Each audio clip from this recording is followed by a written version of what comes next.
Today I'll be rehandling one of my father's axes. This one's probably a very old store-bought axe with a store-bought handle. It's all muddy and hasn't got love in quite a while. So I'll try to rehandle it and then sharpen it and clean it from the rust and mud it's covered in currently.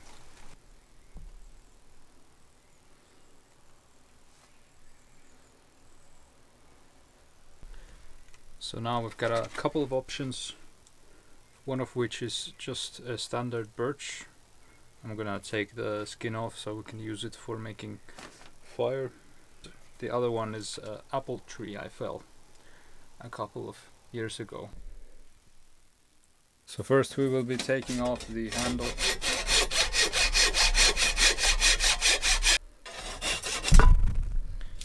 Can clean off.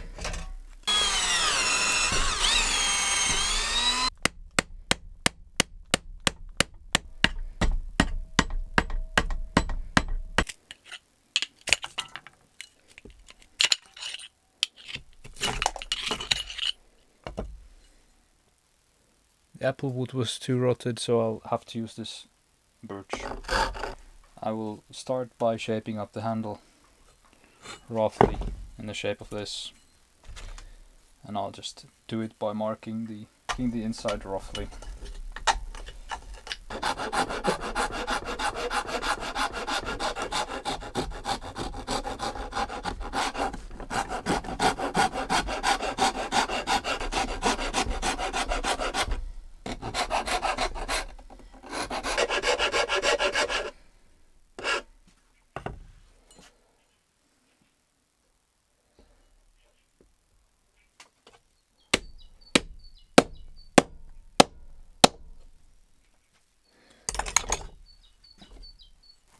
There you can see the line where it's giving the most resistance. That's where you know where you're gonna need to rasp it.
Okay, so we're done now with the handle, or not completely done, but it's fitted, and I will be working on it later.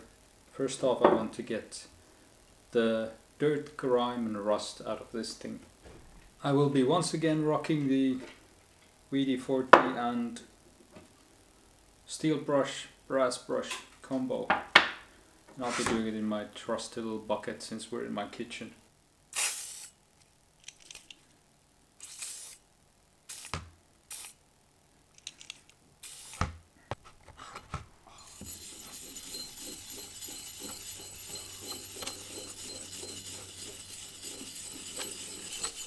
So I've been scrubbing for quite a while now. Blade still looks very rusty, but that's mostly because I've scrubbed it off and it's in the liquid holding it in. So let's see what it looks like when I use a cloth on it. And this is the satisfying part. All that grime. Okay, midway point. I must admit I was wrong. for using the steel brush to even begin with, because goddamn, I've been using this 320 water sandpaper for about 5 minutes now, and I did this. Should have been using this from the start. So this is gonna take a lot less time. But I'll scrub it down and I'll show you what we got.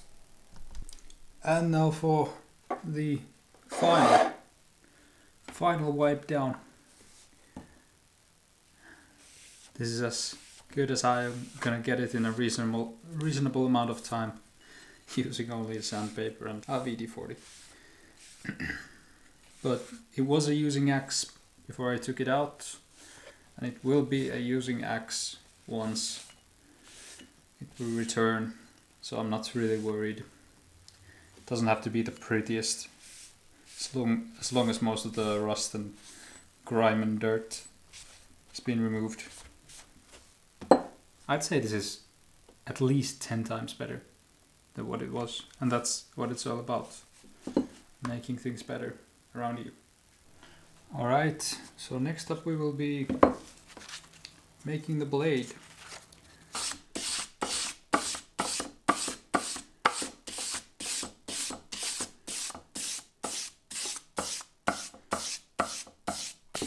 I think it's slowly starting to look good,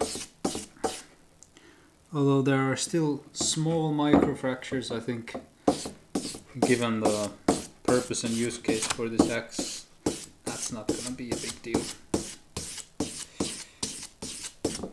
Alright, so the first grit is done.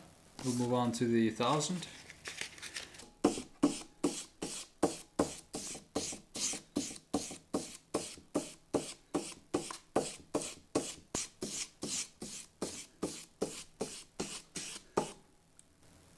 So what you want to do here is you want to remove the scratches you just made with the 600. You want to introduce smaller ones, smaller scratches. Right, I think that's good. This is a small step, but 1200.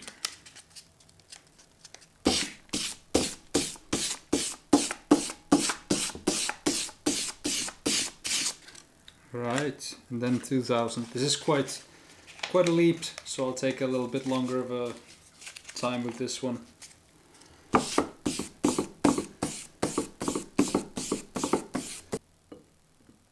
beautiful. Okay, now that I'm done with the axe head, I've sharpened it, I've removed most of the grime and shit. It is time to work on this. So what I've done thus far is just make the fitting for this one and try and remove some material off the handle. What I'm doing next is shaping this to be an axe handle, something that's nice to grip. What I'm hoping is going to happen is this is not going to break, because I spent like 2 hours making the fitting.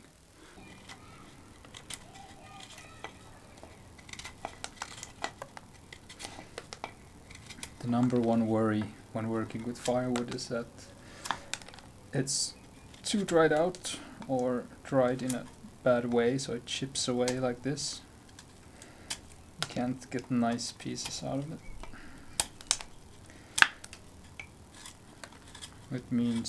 Which can mean that all of my hard work of fitting the head is going to waste.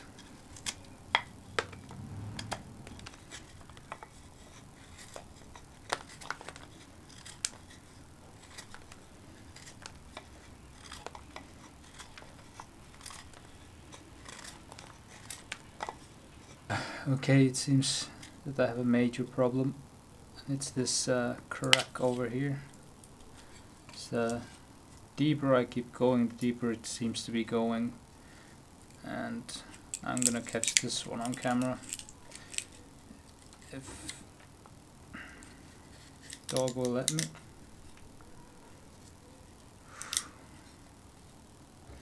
Better off just get it out like a band-aid.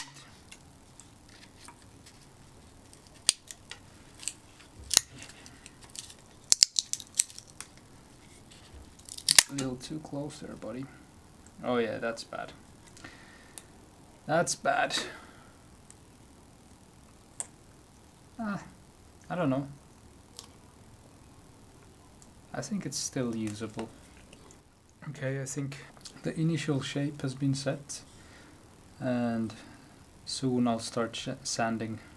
Still a little bit upset about this one, but I'm sure it'll look nice and artistic once it's sanded down. Starting the sanding process with 60 grit. Okay, we're starting to be done with the 60 grit. This still has some small cracks, which I blame on the quality of the wood. I'm not going to try and start fixing them because it's just going to crack more, and that it's just not going to ever become a handle. So I will have to accept these and just keep on moving on to the next grit. This is the handle after 120 grit. And this is the handle after 120 grit. This is where I'll leave it, since there needs to be some grip to it. So it turns out that the grime I took from inside of the axe made the all 2 hours of making this fit usable. Since there were so much grime coming out of it, it was no longer a tight fit. So I panicked, and as you do, I put it on backwards. That was the only way I could make it fit snugly, so that it doesn't come off as you try to take it. But I think this will do for making kindling. This is just fine for making kindling. So I will next off, but you make a small piece of wood and you lodge it right in there in the middle, and that will help the axe keep in place. Alright, it's been a few days. I oiled up the handle with some linseed oil. It's nice and ready to go. We had some trouble with this axe. We almost failed, but I had a limited time resource for making it, since this was to be my father's birthday present, me fixing up one of his axes. This is the first time I've done a whole process like this for an axe, so I can't say I'm proud of what I've done, but I'm not disappointed. At least it's something that he can use for making kindling for his pizza oven.